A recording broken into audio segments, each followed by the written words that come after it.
Anda masih bersama kami pemirsa.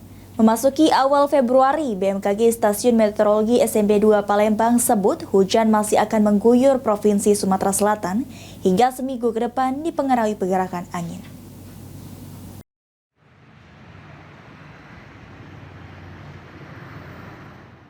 Memasuki awal Februari, BMKG Stasiun Meteorologi SMB 2 Palembang sebut hujan masih akan mengguyur Provinsi Sumatera Selatan. Kepala Stasiun Meteorologi SMB 2 Palembang Siswanto mengatakan, Sumatera Selatan masih berpotensi hujan dalam seminggu ke depan dipengaruhi beberapa faktor, seperti kedatangan angin monsun Asia didominasi kecepatan angin yang mencapai 5 hingga 25 knot.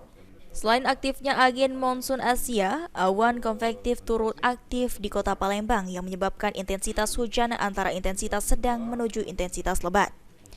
Bahkan beberapa wilayah seperti Kabupaten Banyuasin, Musi Banyuasin, Muratara, Oki, Oku Selatan hingga kota Palembang seperti Kecamatan Kalidoni diprediksi berpotensi banjir sampai dengan tanah longsor.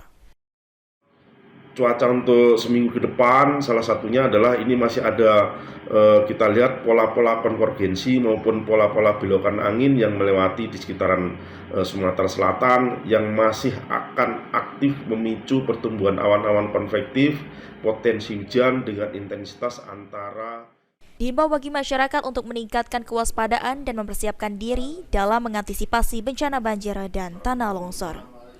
Hafid Zainul, PAL TV.